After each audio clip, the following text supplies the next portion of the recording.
सोनिया गांधी जी, मल्लिकार्जुन खड़गे जी, केसी वेणुगोपाल जी, पवन बंसल जी, अजय माकन जी, अशोक गहलोत जी, भूपेश बघेल जी, चरणजीत सिंह चन्नी जी, अधीर रंजन चौधरी जी, गोविंद सिंह दोतासरा जी, प्रियंका जी, सचिन पायलट जी, स्टेज पे कांग्रेस पार्टी के वरिष्ठ नेता, भाई और बहनों, प्रेस के हमारे मित्रों, आप सबका यहां बहुत बहुत स्वागत। दूर दूर से आप आए, हमारी बात सुनने आए, इसके लिए बहुत बहुत धन्यवाद।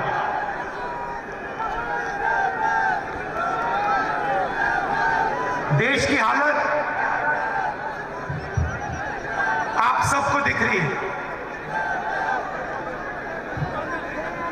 रैली महंगाई के बारे में है, बेरोजगारी के बारे में है, जो आम जनता को दर्द हो रहा है, दुख हो रहा है, उसके बारे में है।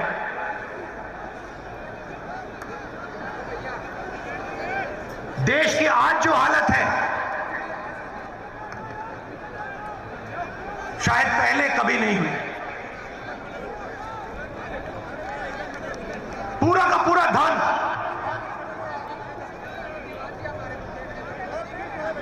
चार पांच पूंजीपति के हाथ। हिंदुस्तान के सब इंस्टीट्यूशन एक संगठन के हाथ में। मंत्री के ऑफिस में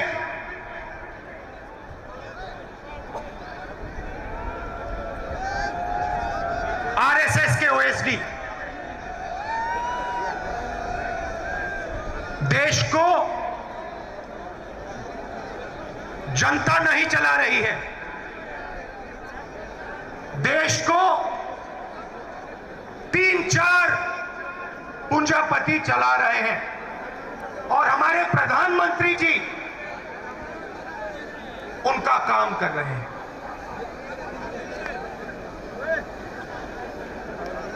नोटबंदी हुई, जीएसटी लागू किया गया, काले कानून बनाए गए, और कोरोना के समय आपने देश की जनता और देश की हालत देखी। मगर इन चीजों के बोलने से पहले मैं आज आपसे एक दूसरी बात करना चाहता हूं।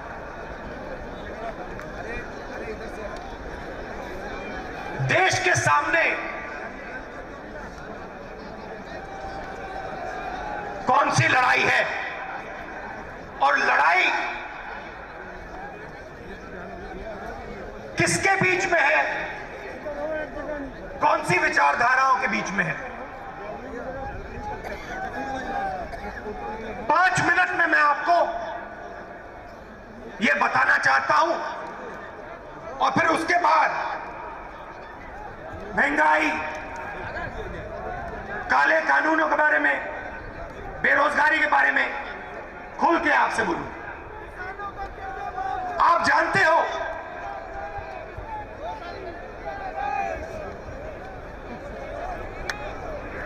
कि दो जीवों की एक आत्मा नहीं हो सकती। क्या दो जीवों की एक आत्मा हो सकती है? नहीं हो सकती। वैसे ही दो शब्दों का एक मतलब नहीं हो सकता।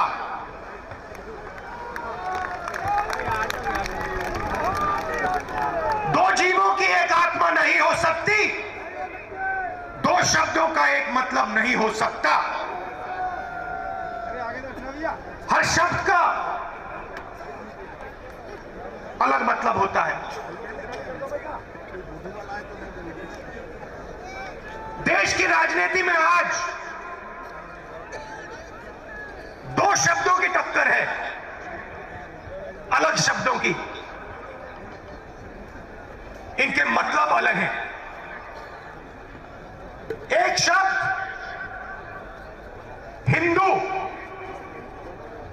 दूसरा शब्द हिंदुत्ववादी।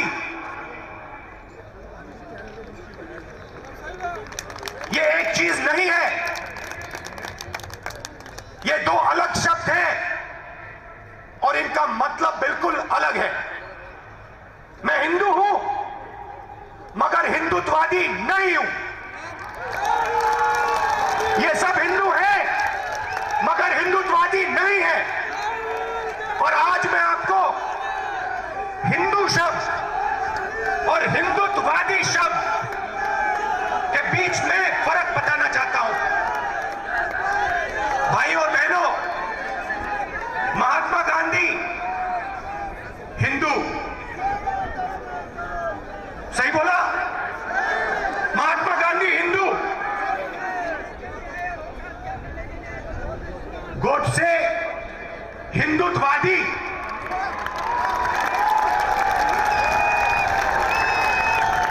फर्क क्या होता है? फर्क मैं आपको बताता हूं। चाहे कुछ भी हो जाए, हिंदू सत्य को ढूंढता है। मर जाए, कट जाए, पिस जाए, हिंदू सच को ढूंढता है। उसका रास्ता सत्याग्रह। पूरी जिंदगी वो सच को ढूंढने में निकाल देता है। महात्मा गांधी ने ऑटोबायोग्राफी लिखी, माई एक्सपेरिमेंट्स विद ट्रूथ। मतलब पूरी जिंदगी उन्होंने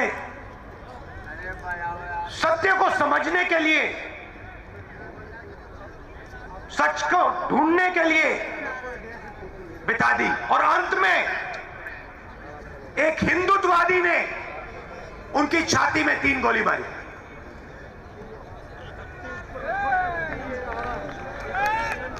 भाइयों बहनों,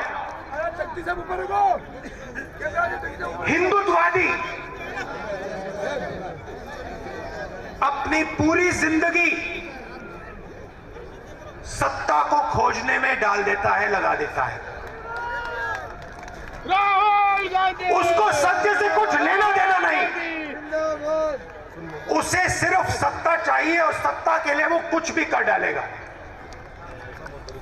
किसी को मार देगा, कुछ भी बोल देगा, जला देगा, काट देगा, पीट देगा, मार देगा, उसे सत्ता चाहिए। उसका रास्ता सत्याग्रह नहीं, उसका रास्ता सत्याग्रह है।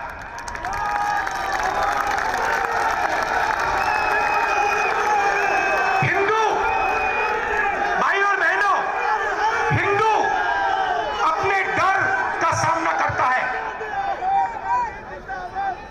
हिंदू खड़ा होकर अपने डर का सामना करता है और 1 इंच पीछे नहीं हटता है। वो शिव जी जैसे अपने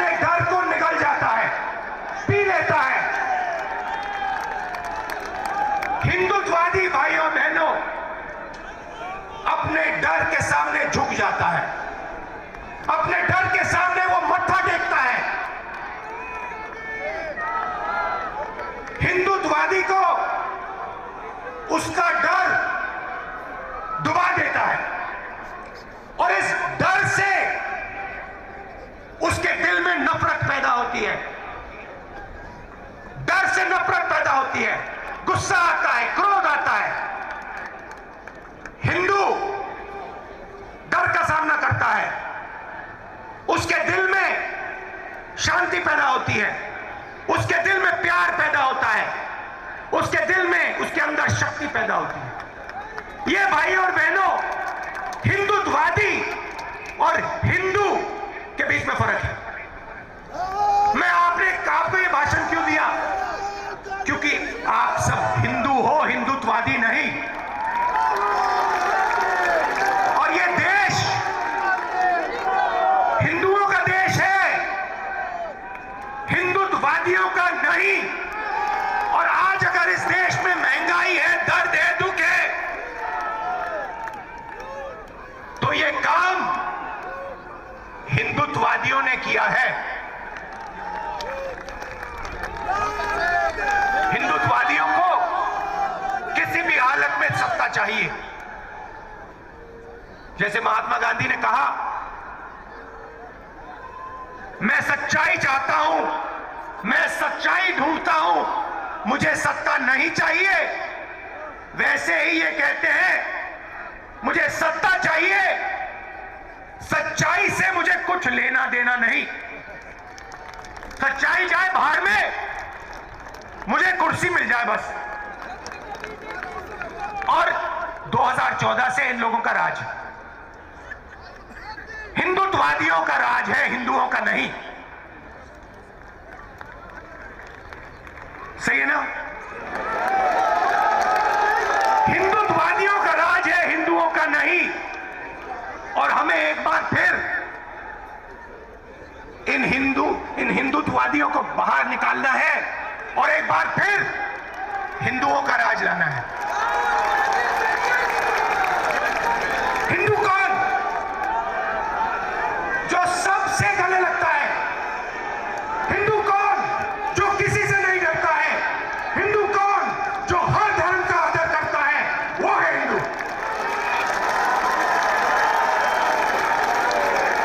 आप हमारे कोई भी शास्त्र पढ़ लीजिए, रामायण पढ़िए, महाभारत पढ़िए, गीता पढ़िए, उपनिषद पढ़िए, मुझे दिखा दीजिए कहां लिखा है कि किसी गरीब को मारना है। कहां लिखा है किसी कमजोर व्यक्ति को कुचलना है? कहां लिखा है? मुझे दिखा दो। कहीं नहीं लिखा।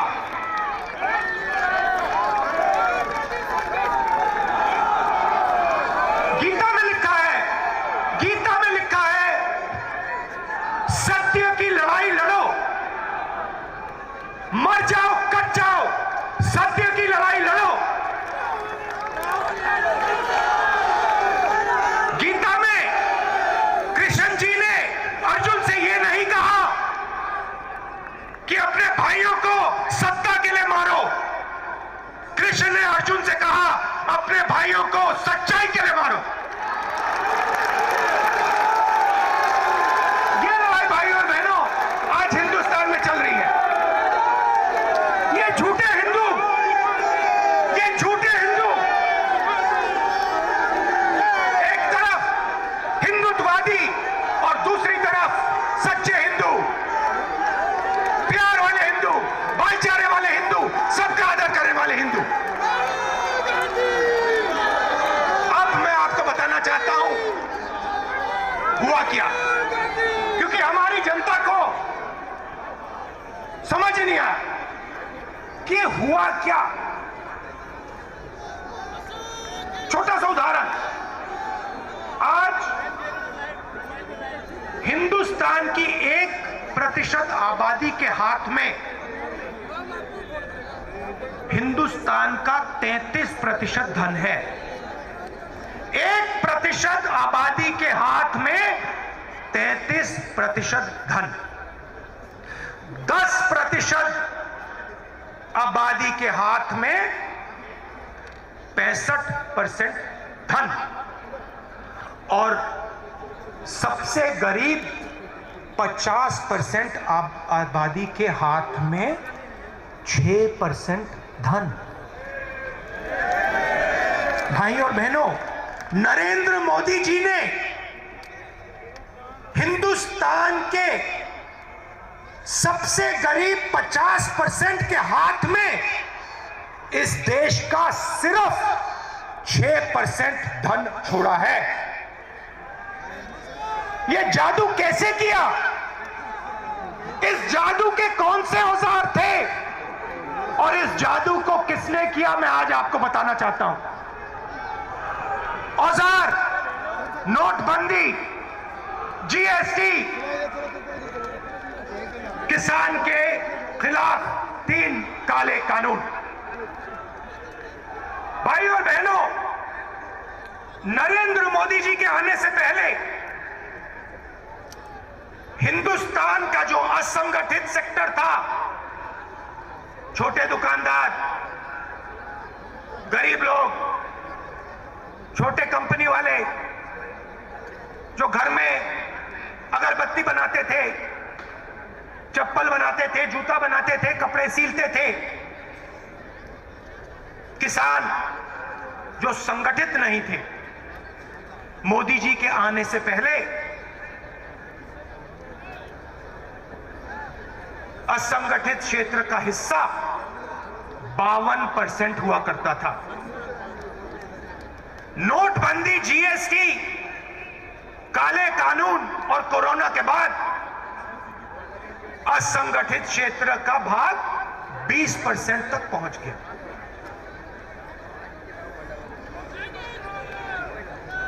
भाइयों और बहनों,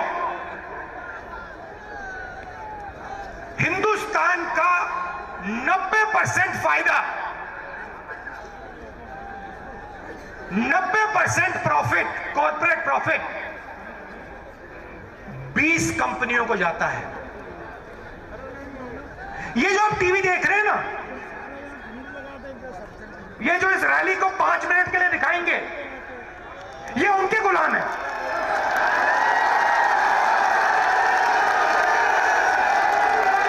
ये उनके गुलाम है। भाइयों बहनों, ये हिंदुत्ववादी नहीं है, ये हिंदू है, मगर इनको दबाया गया है। हिंदुत्ववादियों ने इन बेचारों को दबा दिया है।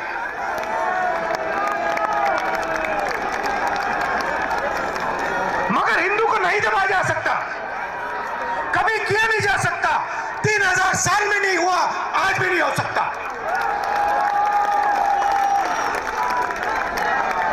क्योंकि हम डरते नहीं है, हम किसी से नहीं डरते, हम मरने से नहीं डरते। लो, तो नरेंद्र मोदी जी और उनके 3-4 उद्योगपतियों ने, हिंदुत्ववादियों ने इस देश को 10 साल में बर्बाद, 8 साल में बर्बाद कर दिया, खत्म कर दिया। 7 साल जो पहले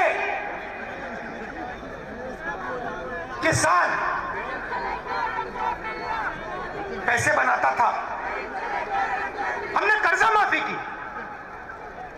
हम बात को समझे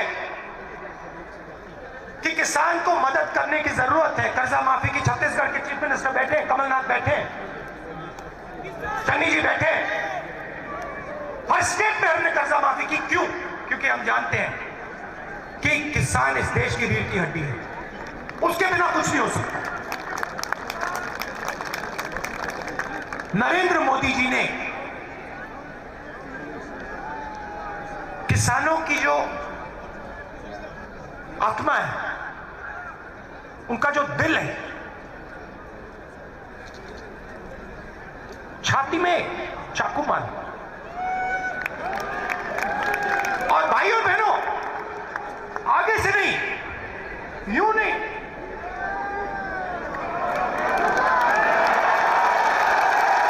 आगे से नहीं, पीछे से। क्यों? क्योंकि हिंदुत्ववादी है। हिंदू अगर मारता तो आगे से मारता, हिंदुत्ववादी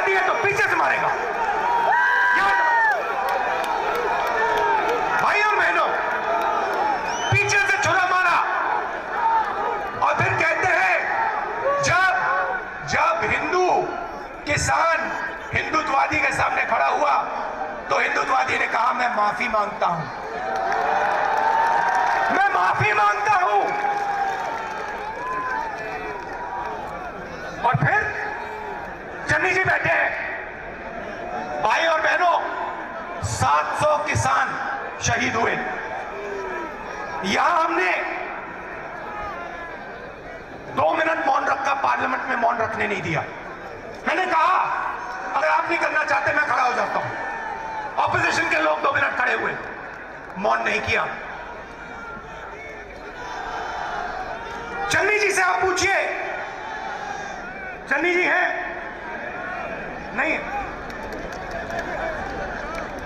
चन्नी जी से अगर आप पूछेंगे, कहेंगे 400 किसानों को, 400 शहीद किसान के परिवारों को पंजाब की सरकार ने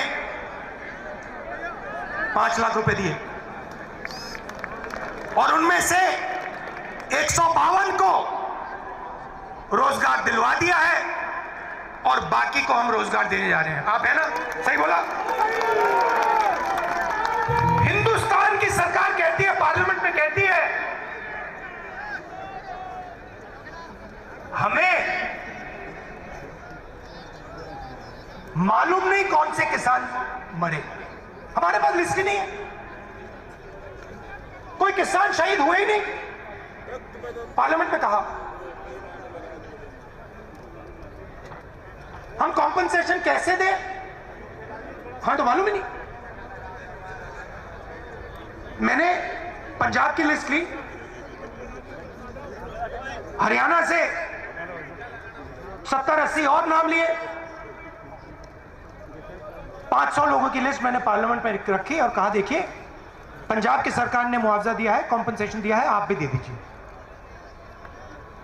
माफी मांगी, पहले पीछे से छुरा मारा, फिर माफी मांगी और जब कॉम्पनसेशन देने की बात आई, 5 लाख, 10 लाख, 25 लाख रुपए देने की बात आई तो नरेंद्र मोदी नहीं दे सकता, क्योंकि वो किसान मरे ही नहीं, वो शहीद नहीं हुए। तो ये जो सोच है हिंदुत्ववादियों की, चाइना की सेना हिंदुस्तान के अंदर आ जाएगी, 1000 किलोमीटर ले जाएगी, प्रधानमंत्री कहेंगे देश के अंदर कोई नहीं आया, और फिर डिफेंस मिनिस्ट्री कहेगी कि चाइना हमारे देश के अंदर आ गई, चाइना की सेना हमारे देश के अंदर है। भाइयों बहनों, थोड़ा मैं आपको पढ़ के बताना चाहता हूं। गैस सिलेंडर 2014 में 414 रुपए, 221 900 रुपए, 117% बढ़ोतरी। पेट्रोल 70 रुपए, आज 100 रुपए। डीजल 60 रुपए, आज 90 रुपए। चीनी 30 रुपए, आज 50 रुपए। घी 350 रुपए लीटर, आज 650 रुपए लीटर। आटा 15 रुपए, आज 30 रुपए। दाल 70 रुपए, आज 190 रुपए। अच्छे दिन आ गए, अच्छे दिन। किसके?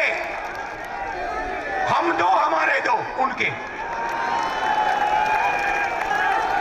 एयरपोर्ट देखो, पोर्ट देखो, कोल माइन देखो, टेलीफोन देखो, सुपरमार्केट देखो, जहां भी देखो भैया 2 लोग दिखेंगे आपको, अदानी जी, अंबानी जी। उनकी गलती नहीं है। देखो भैया, आपको अगर कोई मुफ्त में कुछ दे, आप क्या वापस दे दोगे? नहीं दोगे।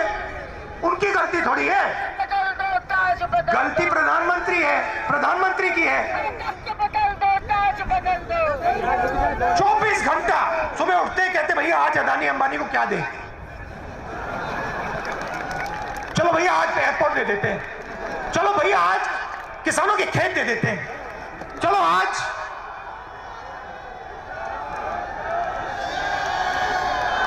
खनन दे देते हैं, माइन दे देते हैं। ऐसे देश नहीं चलाया जाता है। देश गरीबों का है, किसानों का है, मजदूरों का है, छोटे दुकानदारों का है, स्मॉल मीडियम बिजनेस वालों का है। क्यों? क्योंकि यही लोग इस देश को रोजगार दे सकते हैं। अंबानी जी की जगह है, अदानी जी की जगह है, मगर वो रोजगार पैदा नहीं कर सकते हैं। रोजगार हमारा किसान पैदा करता है, रोजगार छोटे व्यापारी पैदा करते हैं, दुकानदार, छोटा दुकानदार भी पैदा करता है। छोटे बिजनेस वाले, मिडिल साइज बिजनेस वाले, उनको तो खत्म कर दिया, मिटा दिया। भाई और बहनों, 1% आबादी के पास 33% धन, 10% आबादी के पास 65% धन, 50% आबादी के पास 6% धन। ये क्या हो रहा है?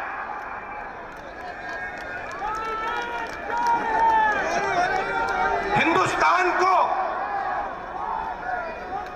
इस आक्रमण के खिलाफ खड़ा होना ही पड़ेगा और कोई रास्ता नहीं। और आप देखना, ये देश एक आवाज से खड़ा होगा, राजस्थान एक आवाज से खड़ा होगा और नरेंद्र मोदी जी को रास्ता दिखाएगा। कोरोना हुआ, मैंने अपनी आंखों से देखा, बाकी देशों ने अपने लोगों के जेब में पैसा डाला। नरेंद्र मोदी जी ने 5-10 उद्योगपतियों का टैक्स माफ किया, उनके जेब में पैसा डाला और मजदूरों को ट्रेन छोड़ो बस भी नहीं दी, पैदल हजारों किलोमीटर चले।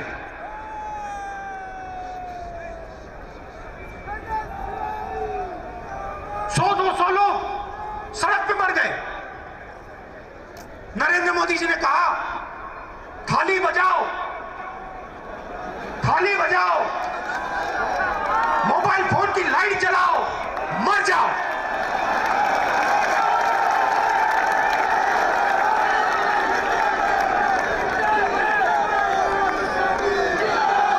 रोजगार की बात करते हैं। आज 60 साल से सबसे ज्यादा बेरोजगारी हिंदुस्तान में आज। क्यों? क्योंकि आपने रोजगार देने वाली रीढ़ की हड्डी तोड़ दी। आपने डिमोनेटाइजेशन किया, जीएसटी की, नोटबंदी, कोरोना में आपने समर्थन नहीं दिया, छोटे बिजनेस वालों को, सब खत्म हो गए। रोजगार कहां से पैदा होगा? रोजगार 2-3 उद्योगपति नहीं पैदा कर सकते। रोजगार लाखों दुकानदार, लाखों छोटे बिजनेस वाले, मिडिल साइज बिजनेस वाले, करोड़ों किसान पैदा करते हैं। ये सच्चाई है देश की। और देश को, भाइयों बहनों, ये सच्चाई पहचाननी पड़ेगी और कोई रास्ता नहीं है। मैं आपसे झूठ नहीं बोलने वाला, मैं हिंदुत्ववादी नहीं हूं, मैं हिंदू हूं।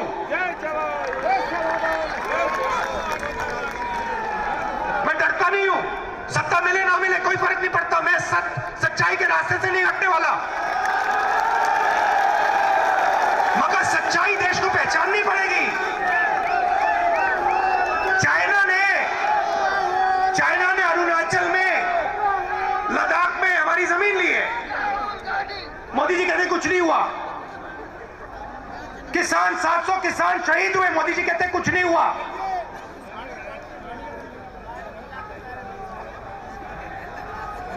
बहुत कुछ हुआ है, बहुत लोगों को चोट लगी है, बहुत लोगों की जान गई है, बहुत दुख हुआ है। और अब देश को आगे बढ़ना पड़ेगा और ये देश एक साथ आगे बढ़ेगा। आप दूर दूर से आए, आपने इतने प्यार से मेरी बात सुनी, मुझे बहुत अच्छा लगा। आप हो कांग्रेस पार्टी की शक्ति, आप हो इस देश की सच्चाई।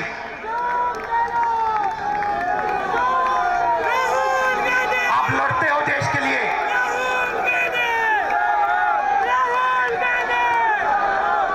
डरो मत,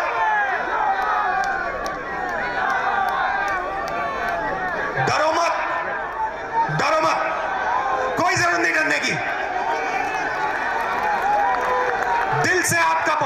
धन्यवाद। जय हिंद।